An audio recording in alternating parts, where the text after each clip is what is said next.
Engkau terangkan kami pada malam dan pagi di Indonesia. Dan sebentar kami akan uh, mengikuti Bible study. Kiranya kamu hadir dan kiranya memberi pengertian kepada kami, dan kiranya memberkati. Roli akan membawakan sebagian dari firman-Mu, dan kepada teman-teman kami yang belum hadir, kiranya mau jamah mereka supaya mereka bisa hadir pada malam hari ini, Tuhan. Tuhan, ini doa permohonan kami padamu, kita mau dengar dan sempurnakan.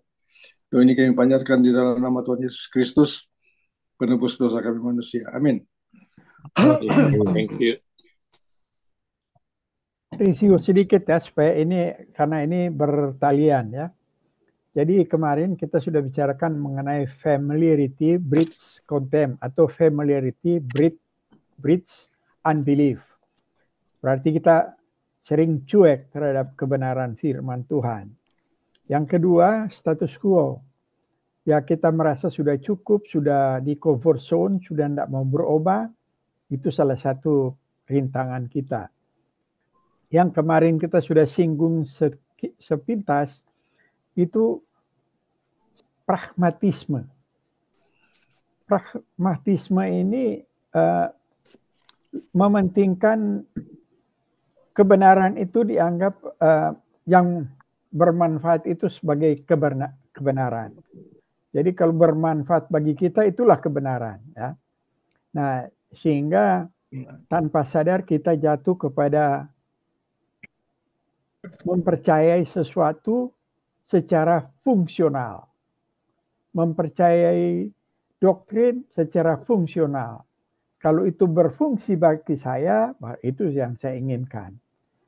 Nah, untuk supaya berfungsi, lain kali kita pakai secara instrumental. Misalnya kita percaya kepada Yesus seperti instrumental. Kalau kita perlu baru kita berdoa. Nah, itu instrumental, mempergunakan Yesus untuk kepentingan kita. Nah, itu dampak dari pragmatisme ini ya. Di samping itu banyak pengkhotbah sekarang, ya, terutama banyak di Indonesia maupun di Amerika. Mereka, ada teman saya sebagai pendeta, tapi pendeta dari Bethel, dia bilang, kami pendeta adalah seperti marketer. Nah, kenapa? Karena mereka mau mencari umat. Nah, biasa kalau marketer itu, dia mesti mengerti yang consumer needs ya. Dia harus mengerti consumer behavior. Jadi consumer behavior dia harus mengerti, kemudian apa kebutuhan dari konsumer yang akan mendengar mereka. Nah, karena mereka tahu, mereka itu marketer, mereka tahu ini banyak jemaat percaya secara fungsional, jadi mereka khotbahkan yang berfungsi bagi pendengar. Tanpa memikirkan doktrin yang benar. Yang penting berfungsi. Nah, misalnya, percaya Yesus, pasti sembuh, terhindar dari penyakit, pasti kaya. Janji-janji diumbar tanpa mempelajari kewajiban. Percaya Yesus, terhindar dari ini. Amin, ada amin. Nah, ini yang disenangi banyak orang. Karena mereka juga sudah melihat orang lebih senang yang fungsional. Nah, kita akan coba membahas sedikit ya. Karena ini ada pengaruh dari sejarah. Saya beberapa kali hari Senin, Sabtu, Minggu ini sibuk sekali melihat seminar-seminar di Indonesia ya. GBI, Bethel yang biasanya yang fungsional secara mereka sekarang panggil pendeta-pendeta yang dari reform untuk bikin seminar yang saya lihat, oh cukup sulit. Tapi itu yang mereka jalani sekarang.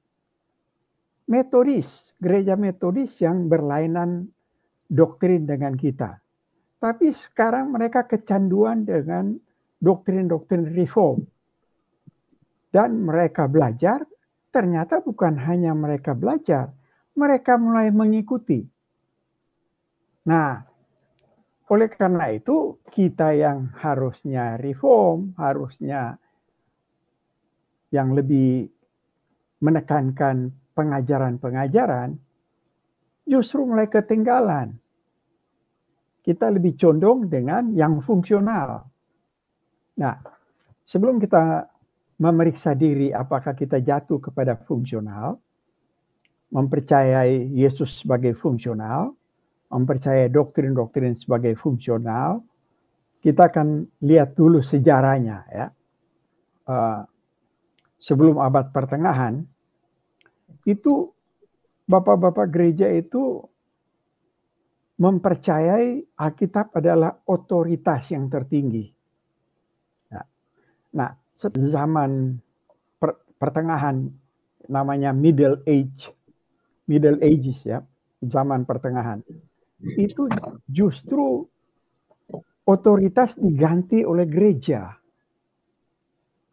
Nah, oleh karena itu timbul reformasi. Reformasi begini ya. Zaman rasul-rasul sudah membentuk, itu dinamakan form, sudah bentuk apa yang harus kita pelajari. Itu para rasul. Tetapi karena di zaman pertengahan dirubah bentuk, bukan otoritas Alkitab, tapi gereja yang menentukan. Nah, oleh karena itu timbul reformasi. Tahun 1517 timbul reformasi, artinya direform. Jadi pertama udah form, di-deform sama zaman pertengahan, sekarang direform kembali. Kembali kepada pengajaran para rasul. Dan itu yang namanya sola scriptura. Artinya otoritas adalah Alkitab. Kembali kepada. Kemudian di abad modern timbul rasionalisme. Abad modern ya. Begitu timbul rasionalisme, rasio akal mengadili Alkitab. Sehingga timbul liberalisme. Agama yang liberal. Mujizat mereka tidak percaya. Karena tidak masuk akal. Jadi akal yang menentukan. Firman Tuhan itu rasio mengadili Alkitab. Nah, itu zaman modern. Sekarang ini zaman postmodern. Nah, apa artinya zaman postmodern? Jadi bukan rasio lagi yang menjadi raja, sekarang relativisme. Relatif. Anda punya kebenaran, saya punya kebenaran. Tidak ada kebenaran mutlak. Dan itu terjadi pertama-tama dari Amerika, Eropa, dan sudah menjalar ke seluruh dunia. Nah, ada satu orang yang namanya Nietzsche. Ini dia bilang, God is dead. Tuhan itu sudah mati. Maksudnya begini, pada waktu zaman primitif, kita yang imajinasi manusia yang menjadikan Tuhan. Tetapi di zaman sekarang katanya, kita sudah dewasa, tidak perlu Tuhan lagi. Itu yang dinamakan God is dead. Itu menurut Nietzsche. Nah, datang salah satu pengikut, namanya Foucault. Tulisan Foucault. Tapi itu orang Prancis ya. Foucault. Bukan dia mengikuti si Nietzsche, God is dead. Ini dia bilang the author is dead. Atau pengarang telah mati. Jadi kalau ada buku, tergantung pembaca. Bukan tergantung apa yang dimaksud oleh penulis, tapi tergantung pembaca. Nah, itu zaman sekarang ini ya. Kebenaran, saya punya kebenaran. Ya. Nah, bagaimana? Maka akibatnya timbul pragmatisme. Ini benar, ini benar. Pakai Alkitab. Bagaimana ya? Ini pakai Alkitab kok lain, ini juga pakai Alkitab. Akhirnya pragmatisme bagi orang yang mendengar, yang tidak teliti, mana yang cocok buat saya itu yang saya terima. Mana yang berfungsi pada saya itu yang saya terima.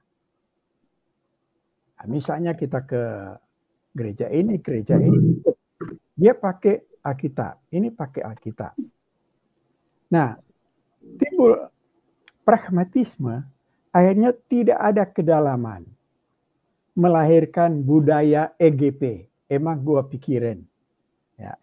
Nah, itulah yang akhirnya orang-orang menjadi fungsional.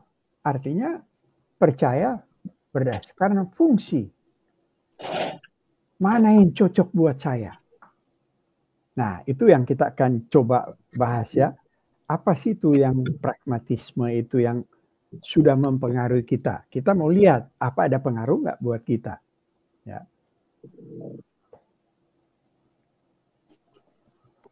Saya kasih contoh ya. Ada seorang Bonhoeffer ya. Dia itu tadinya pendeta teolog yang terkenal di Jerman. Karena zaman Nazi, dia mau ditangkap, mau dibunuh, dia lari ke Amerika. Nah, ini Bonhoeffer ini setelah di Amerika, dia sudah dipanggil oleh ahli-ahli teologi di Amerika di zaman itu untuk tinggal di Amerika, digaji besar untuk supaya di Amerika. Tapi dia karena begitu mengasihi rakyat Jerman, dia pulang. Resiko dia bisa masuk penjara, bisa dihukum mati.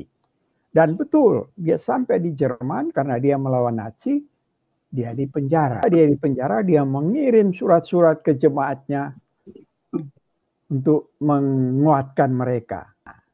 Dia bilang, banyak daripada jemaat yang percaya anugerah, tetapi itu namanya cheap grace.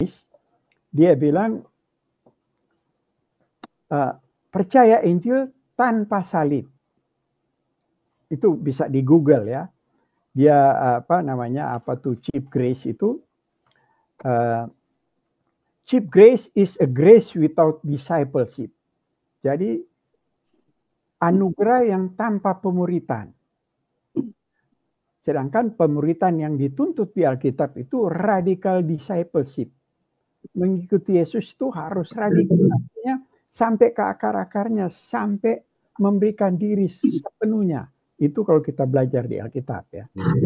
Nah, oleh karena itu, pragmatisme ini misalnya begini ya. Banyak orang bersandar, Allah begitu maha kasih kok. Tidak mungkin kita nggak diselamatkan.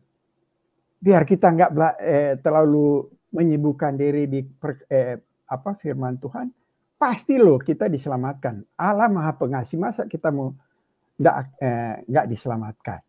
Nah, ini salah satu fungsional.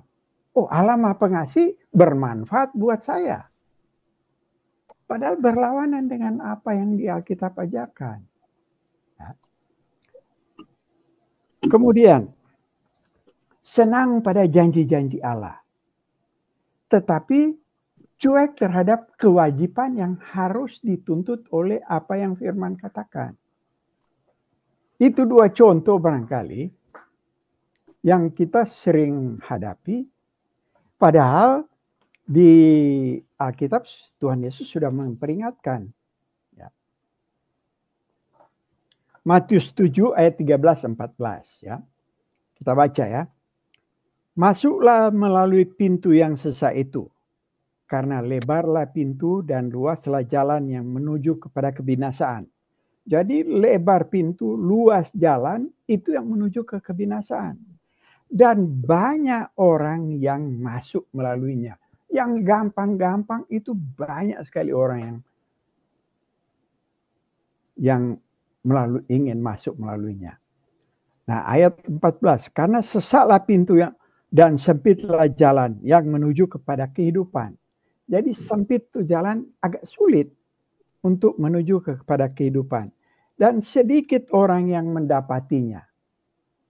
Jadi orang-orang yang santai-santai, percaya tetapi tidak mau, tidak mau, kan kita masuk perusahaan juga kan bekerja pasti ada hak dan kewajiban. Kita dapat gaji, kewajiban kita bekerja mengikuti peraturan-peraturan. Nah, masa kita beragama, ada janji-janji dari Tuhan, merupakan hak kita, pasti ada kewajiban. Dan memang itu dituntut di dalam Alkitab. Nah, kenapa kita melalaikan kewajiban? Karena kita terpengaruh oleh fungsional. Oh, Yesus telah menyelamatkan saya. Saya percaya, sudah selamat. Kemudian Tuhan itu Maha Kasih. Masa saya tidak selamat? Pasti. Walaupun saya nggak terlalu serius, pasti dong. Tuhan kan Maha Kasih. Nah, ini fungsional. Bermanfaat buat saya. Berlawanan dengan apa yang Alkitab ajarkan. Nah, oleh karena itu, sebelum kita lanjutkan, ya boleh kita sumbang saran. Jadi relativisme ini bukan muncul begitu saja, ternyata proses di dalam sejarah sehingga timbul relativisme. Di Paul ni so siap dia beliau. Dan karena relativisme ya, timbul itu karena si Foucault kan bilang begini, the author is dead, pengarang itu telah mati. Jadi kita baca buku, baca Alkitab, tergantung kita menginterpretasi.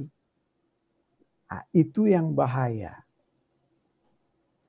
Orang sana interpretasi, ini interpretasi. Kalau kita bilang salah, oh saya punya kebenaran, you punya kebenaran. Mari kita saling menghormati. Itu relatif. Padahal Alkitab itu absolut. Tidak relatif. Karena Allah itu adalah yang kebenaran itu sendiri. Ralph,